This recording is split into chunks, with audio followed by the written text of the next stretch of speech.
Olá a todos, eu sou o Carlos e eu começo o ano de 2023 aqui no Livros e E-Books, trazendo para vocês as leituras que eu fiz no mês de dezembro.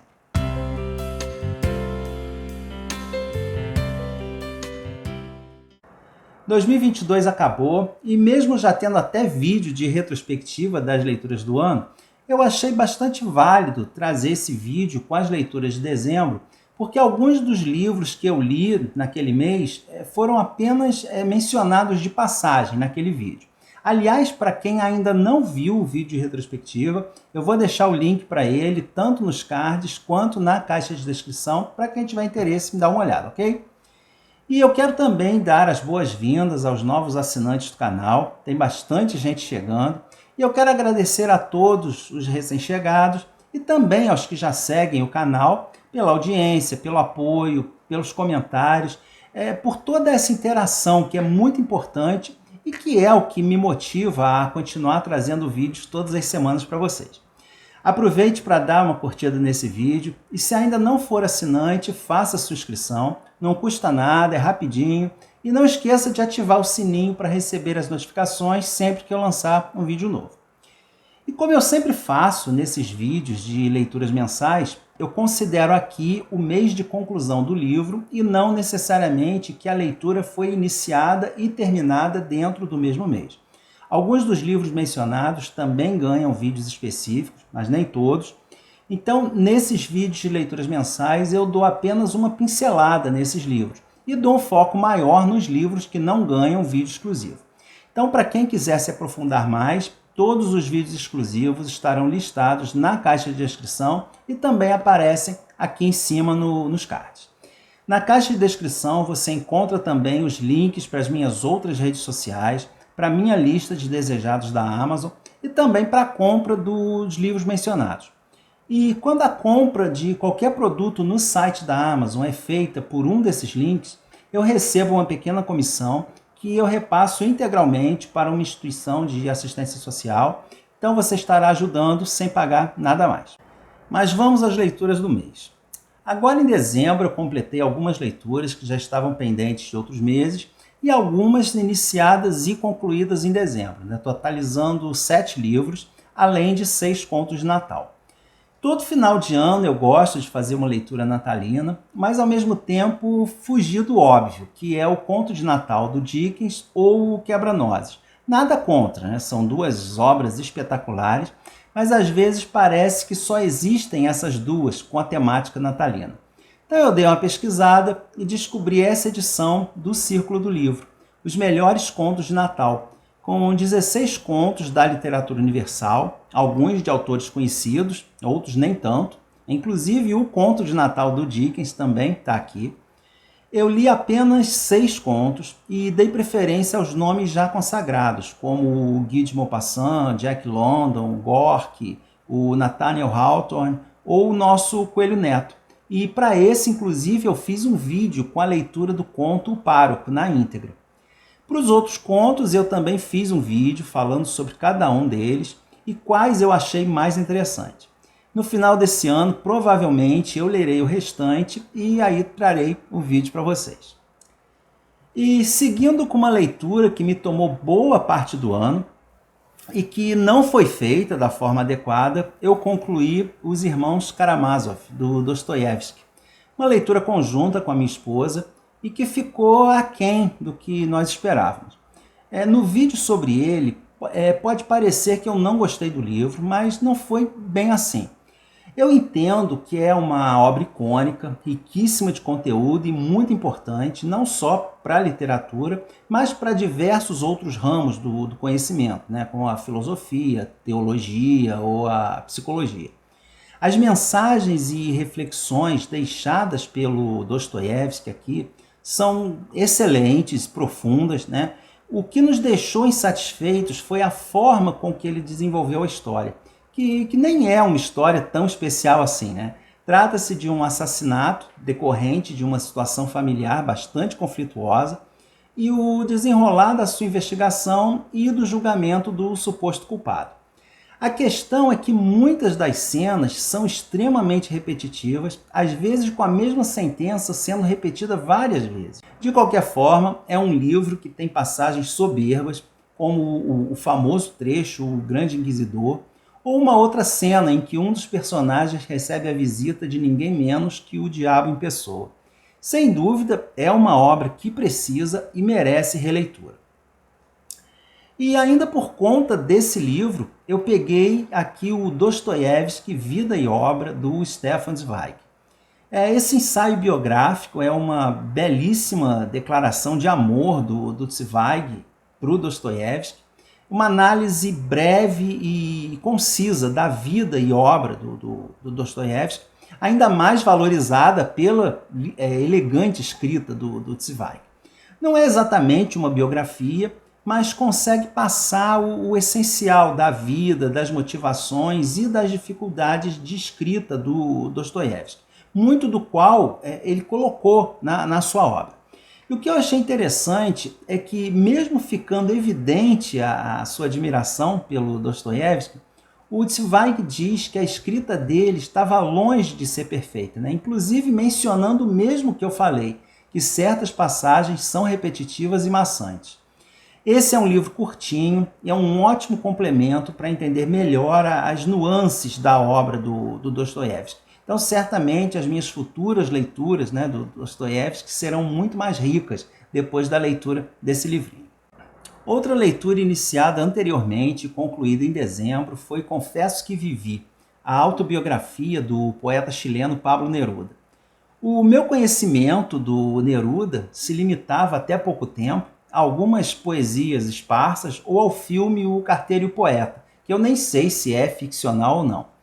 Mas depois que eu fiz a leitura do Longa Pétala de Mar, da Isabel Allende, em que ele tem um papel importante, eu fiquei bem interessado em conhecer mais sobre ele.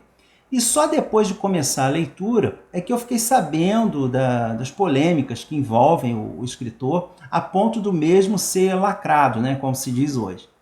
Mas como eu sei diferenciar o escritor da obra, eu continuei a leitura, que eu achei muito boa, como um panorama geral da sua vida, né? Confirmando que foi uma vida extremamente rica e interessante.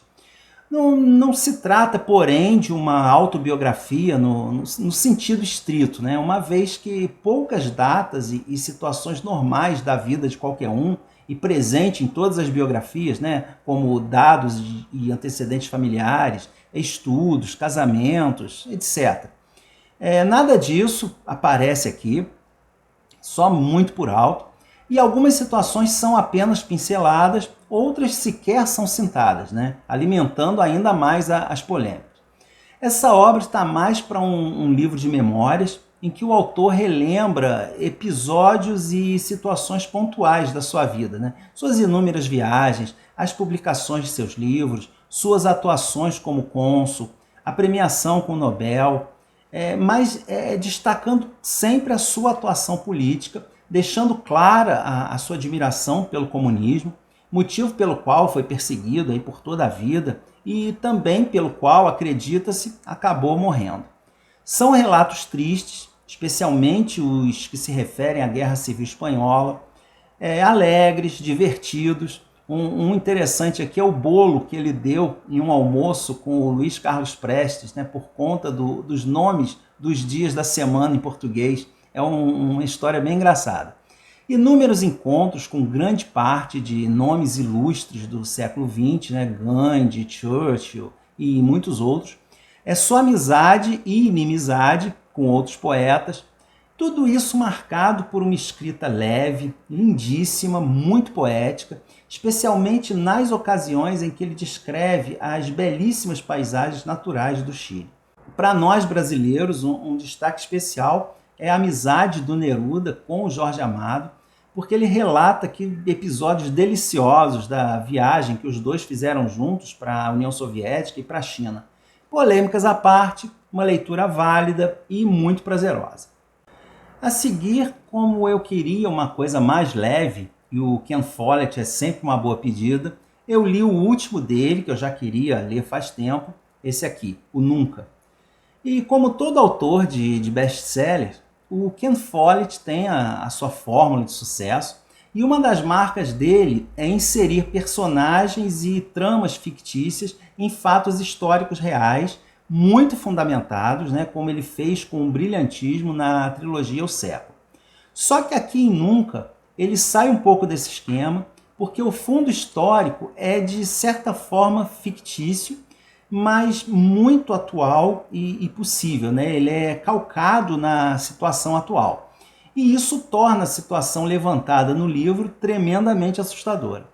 O Ken Follett aproveita essa tensa situação política atual para explorar a possibilidade de um novo conflito mundial por conta do surgimento de novas potências nucleares, né, como a China e a Coreia do Norte. Em decorrência de vários acontecimentos pontuais em vários locais do globo, aparentemente sem ligação entre si.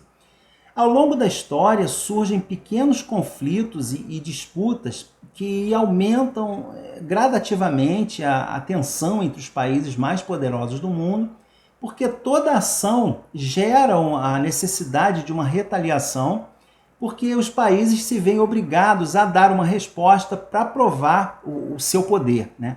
Até que a coisa chega a um momento que já não tem mais chance de se evitar o inevitável. Paralelamente a isso, o Ken Follett intercala as histórias pessoais de vários personagens ao redor do mundo, mas que tem sua conexão com o desenvolvimento do enredo principal. E a tensão vai crescendo ao longo de todo o livro, as histórias se fecham, mas mesmo assim eu fiquei com a sensação de que o final foi meio apressado. Não sei se foi intencional, talvez para dar um senso de urgência, mas claramente a história poderia render mais páginas ou até mesmo mais livros. Mas eu gostei imensamente dele e recomendo a leitura. Uma outra leitura leve, rápida e muito gostosa foi A Pata da Gazela, do José de Alencar. É um livrinho romântico, né, típico da literatura da época, e que tem um começo meio chatinho, né, com aquelas descrições de futilidades da classe abastada, mas depois vai ficando mais dinâmico e interessante. É a história de um triângulo amoroso composto por Horácio, Leopoldo e Amélia. E tem início com um pé de botina caído de uma carruagem. Por isso ele é até apelidado o Cinderela brasileiro. O Horácio encontra essa botina caída na rua e se apaixona pelo pé delicado e perfeito da sua dona, enquanto Leopoldo se apaixona completamente pela Amélia, mesmo acreditando que ela possuía um pé aleijado. E a Amélia, claro, precisa escolher um dos dois para se casar, mas ela também tem as suas opiniões e a trama vai se desenrolando até uma reviravolta surpreendente no final da história. É um livro simples e, apesar da linguagem um tantinho arcaica, é de fácil entendimento e traz discussões sobre até que ponto alguém chegaria para a realização de um fetiche, sobre o amor verdadeiro que supera as deformidades físicas, e vale muito a pena conhecer, né? Nem que seja por se tratar de um clássico da nossa literatura. A última leitura que eu comecei com a minha esposa foi Akhenaton e Nefertiti, de Carmen Segafredo e A.S. Franchini, um romance histórico sobre esse casal tão emblemático e do qual ainda se sabe muito pouco. O Akhenaton foi um faraó bastante atípico, auxiliado pela sua amada Nefertiti. Ele tentou transformar o Egito na primeira nação monoteísta da história, implantando o culto ao disco solar Atom. Para isso, ele destituiu sacerdotes e criou do nada uma nova capital para o país. Mas foi ficando cada vez mais mergulhado em suas crenças e, com isso, descuidando do governo, despertando a ira do povo, a cobiça dos povos vizinhos e o desejo de vingança dos sacerdotes das antigas divindades, que era uma classe poderosa e rica que não aceitaria facilmente ser descartada e perder os seus privilégios. É uma história interessantíssima, mas que infelizmente foi quase totalmente destruída por uma escrita pobre, desencontrada e em vários momentos apelativos. Se alguém quiser ler, desculpe o spoiler, mas esse livro tem talvez a cena mais nojenta que eu já li na vida. Uma batalha de vísceras humanas que culmina com uma luta em que as espadas são intestinos cheios, se é que vocês me entendem. Repulsivo e desnecessário. Com certeza o pobre do faraó merecia uma homenagem melhor, como por exemplo a Agatha Christie fez aqui na peça Akhenaton. Por fim, depois de inúmeros comentários positivos e muita insistência de amigos, eu resolvi encarar o Tudo é Rio, da Carla Madeira, e quase fui tragado por essa correnteza. Realmente é uma obra muito bonita e profundamente triste, com personagens muito bem desenvolvidos. A Lucy é uma prostituta por gosto, né, mas ela não é uma prostituta qualquer. Ela é a prostituta, né, disputada à tapa por todos os homens da cidade. Menos pelo Venâncio, que a recusa de todas as formas, que é um homem muito atormentado pelo seu passado e que carrega uma culpa imensa. Despeitada por essa rejeição do Venâncio, a Lucy direciona sua raiva para Dalva, a esposa do Venâncio, que por sua vez também traz dentro de si a maior dor que talvez alguém possa ter, né? A perda de um filho. É uma escrita primorosa que, para mim, só peca no excesso de detalhes nas cenas de sexo. Desnecessário, né? A meu ver. Ainda mais quando a gente constata a capacidade estupenda da autora em usar as palavras na parte final do livro, em que a Lucy, depravada, já sai de cena, né, e o romance muda de foco. E aí a gente percebe como a escrita da Carla Madeira é bonita e não tem necessidade de uma apelação sexual.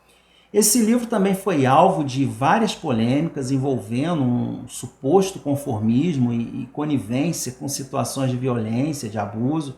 E eu achei essa polêmica absurda, né? Se nós levarmos em conta a realidade, especialmente em cidades pequenas do interior. Claro que são situações inaceitáveis, mas a gente não pode julgar sem conhecer a realidade íntima de cada um, né? Suas vivências, valores e dores mais íntimas. Eu gostei bastante do final, mas é claro que eu, que sou de outra geração, com outras vivências e outros valores, talvez veja a situação de outra forma, né, do que a atualidade. Mas também é fato que hoje em dia, né, na nossa sociedade atual, cada vez mais egoísta, segmentada, distante dos valores éticos e morais, finais como esse aqui do livro vão se tornando cada vez mais escassos, né, e inaceitáveis.